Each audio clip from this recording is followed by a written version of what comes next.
বৈদেশিক ঋণের সুদ পরিশোধ প্রথমবারের মতো $100 কোটি ছাড়িয়েছে। বাজার ভিত্তিক ঋণের উপর নির্ভরতার কারণেই বেড়েছে সুদ পরিশোধের ব্যয়। টাকার অবমূল্যায়ন ও সফর সুদ হার বাড়ার ফলে এই ধরনের ঋণ আরও ব্যয়বহুল হয়ে উঠেছে।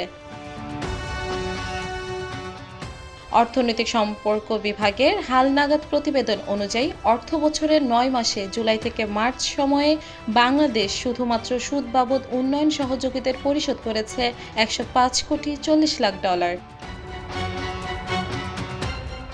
গত অর্থ বছরের একই সময়ে উন্নয়ন সহযোগিতার সুদ বাবদ পরিশোধ করা হয়েছিল $48,59,00,000। এই হিসাবে সুদ পরিশোধ বেড়েছে 117%।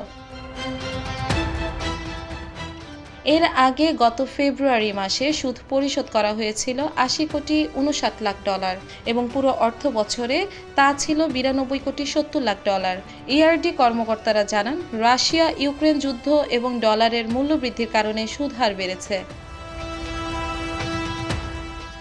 অন্যদিকে বাংলাদেশের বাজার ভিত্তিক ঋণ ক্রমাগত বেড়েছে। এই কারণে বাংলাদেশকে এখন সুদ বাবদ বেশি অর্থ পরিশোধ করতে হচ্ছে।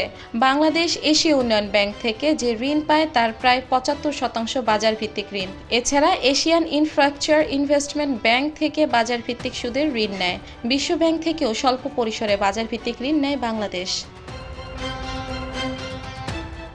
এদিকে সুদ পরিশোধ বেড়ে যাওয়ার প্রভাবে অর্থবছরের 9 মাসে বৈদেশিক ঋণ পরিশোধ বেড়ে হয়েছে $257 কোটি। গত অর্থ বছরের একই সময়ে যা ছিল $173 কোটি।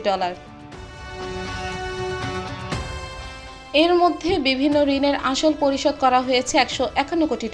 ইআরডি প্রক্ষেপণ অনুযায়ী চলতি অর্থ বছরের আসল ও সুদ মিলিয়ে বাংলাদেশের বৈদেশিক ঋণ পরিশোধ বেড়ে $356 কোটি হতে পারে। ইআরডি তথ্য অনুযায়ী চলতি অর্থ বছরের প্রথম 9 মাসে উন্নয়ন সহযোগিতার কাছ থেকে বাংলাদেশ $7.24 বিলিয়ন প্রতিশ্রুতি পেয়েছে, যা গত অর্থ বছরের একই সময়ের তুলনায় 43% বেশি। এর আগের অর্থ বছরের প্রস্তুতির অভাবে শুরুর দিকে অনেক প্রকল্পের ঋণ চুক্তি করা সম্ভব হয়নি বলে জানান ইআরডি কর্মকর্তারা। ইআরডি কর্মকর্তারা আরও বলেন, চলতি অর্থ বছরে বিভিন্ন উন্নয়ন সহযোগী সংস্থার কাছ থেকে $10.194 বিলিয়ন প্রতিশ্রুতি আদায়ের লক্ষ্য রয়েছে এখন পর্যন্ত।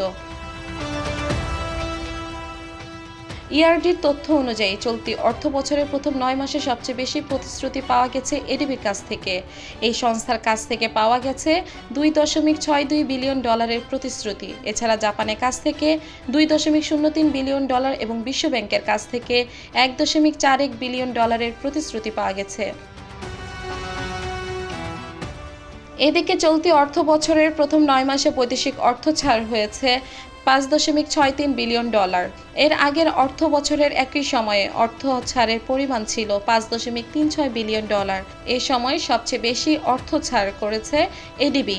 সংস্থাটি অর্থ ছাড় করেছে $1.40 বিলিয়ন, জাপান করেছে $1.358 বিলিয়ন, বিশ্বব্যাংক করেছে $967 মিলিয়ন, রাশিয়া $807.50 মিলিয়ন এবং চীন $361.71 মিলিয়ন ছাড় করেছে।